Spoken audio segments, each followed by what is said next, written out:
Hello everyone, it's Nate from Sour Cooking. Today we are once again attempting to cook a new recipe. Today we are making touchdown tacos. I have all the ingredients layered out here. Touchdown tacos is just a fancy name for beef tacos, I guess. So let's start looking at the ingredients. We have some petite sirloin steaks. The spices we're going to be using are onion powder, garlic powder, sea salt, black peppercorn, ground cumin, chili powder, and paprika.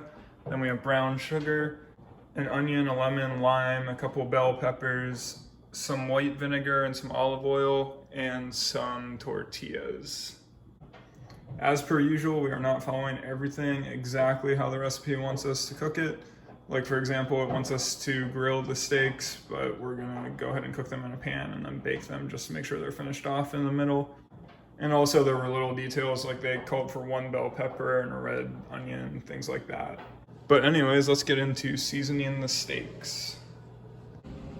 The recipe calls to use 16 ounces of steak. We have close to 1.5 pounds here, so I'm gonna go a little bit above what they're asking for in the seasoning, but I'll still say what they ask for 16 ounces. So starting off with garlic powder, they want half a teaspoon of that. Moving on to onion powder, that's another half teaspoon. Then we have paprika, and that's gonna be 3/4 of a teaspoon. Ground cumin is also 3/4 of a teaspoon. And chili powder will also be 3/4 of a teaspoon. For salt, they want a full teaspoon.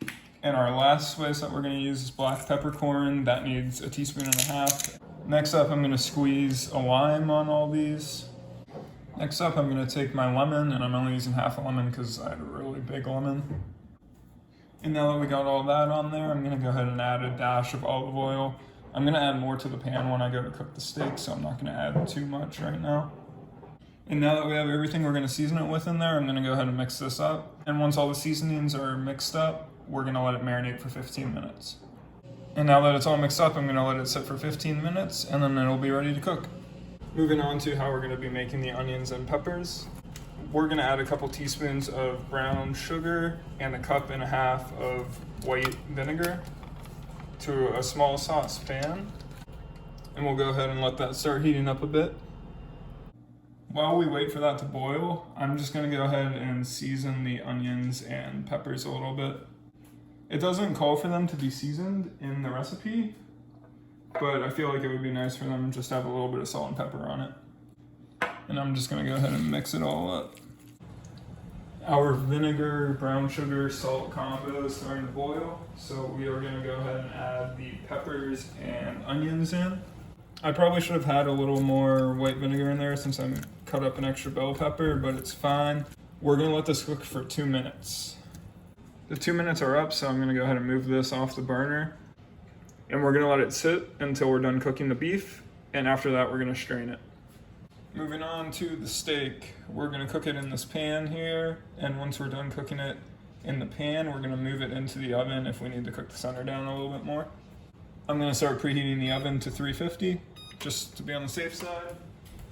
And now I'm gonna go ahead and add in these steaks to the pan. And I'm just gonna try and get as much off of this plate as possible. So I'm not gonna pretend I'm a pro at cooking steaks or anything like that. I'm actually pretty bad at it, but basically what I'll normally do, and the steaks come out fine, is I'll cook it in a pan on both sides for about a few minutes each to get it nice and brown. And then after that, I'll throw it in the oven at 350 for 5 to 10 more minutes, depending on how you like your meat cooked. And after that, it's normally ready to go. They've cooked about for 4 or 5 minutes on one side, so I'm gonna go ahead and flip them over.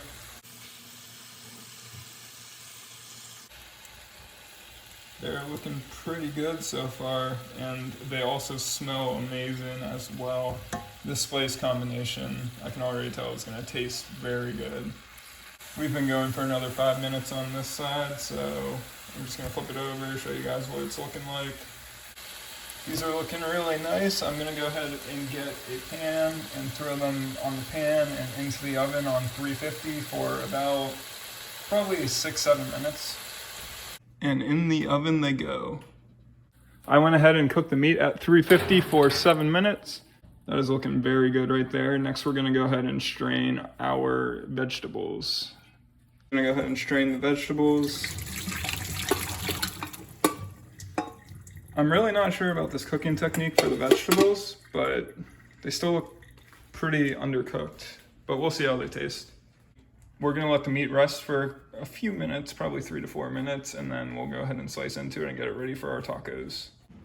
Just to show you guys real quick what the dish load for this meal is, there's a few pans, strainer, and then we have all this stuff in the sink. It's really not that bad.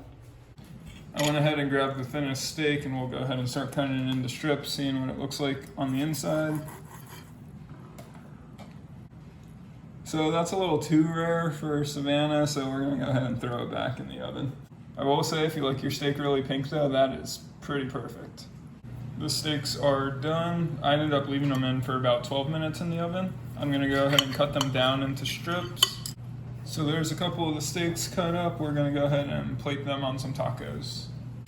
Here are our final plated tacos. We added some cheese, salsa, guacamole. You got the meat and the veggies that we made. We're gonna go ahead and dig into these touchdown tacos and see if they're actually worth 7 points or a fumble. We just ate our touchdown tacos, so let's go ahead and score them. Starting off with taste, I'll begin with the meat. The meat tasted really good. The spice combination was perfect. You could honestly just make steaks with that seasoning and it would taste perfectly fine on its own. The vegetables we made in the white vinegar, those added a nice acidity and also a nice crunch to the tacos. So I was wrong in being concerned about them being undercooked. And as a result of that, Savannah and I gave it a 7 out of 10. And I gave it an 8 personally, but Savannah was not a fan of the acidity of the vegetables, so she gave it a 6. So far that's 1 touchdown for our touchdown tacos.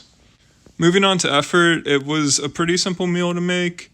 Marinating the meat only took 15 minutes. You just had to chop up a couple peppers and an onion. The only thing that made it a little bit difficult was cooking the steak, and that was more me just not knowing how to do it very effectively. So we gave it a 6.5 out of 10, so almost another touchdown there. Going on to cost, it was a pretty inexpensive meal. Besides the steak is normally a little bit more expensive than the other proteins. And as you can see in that photo, we stuffed our tacos with a lot of steak. So as a result, we really only got 3 servings out of this and 6 tacos in total, which is okay, but not fantastic. So we gave it a 6.5 out of 10. So again, almost another touchdown. Overall, that gives the touchdown tacos a 6.67 out of 10. You can round that up to 7 and call these tacos a touchdown, not a fumble. And they rated 4th out of 6 meals overall. Thank you for watching another sour cooking video. If you enjoyed, please leave this video a like, subscribe to see more. We will see you guys in the next video.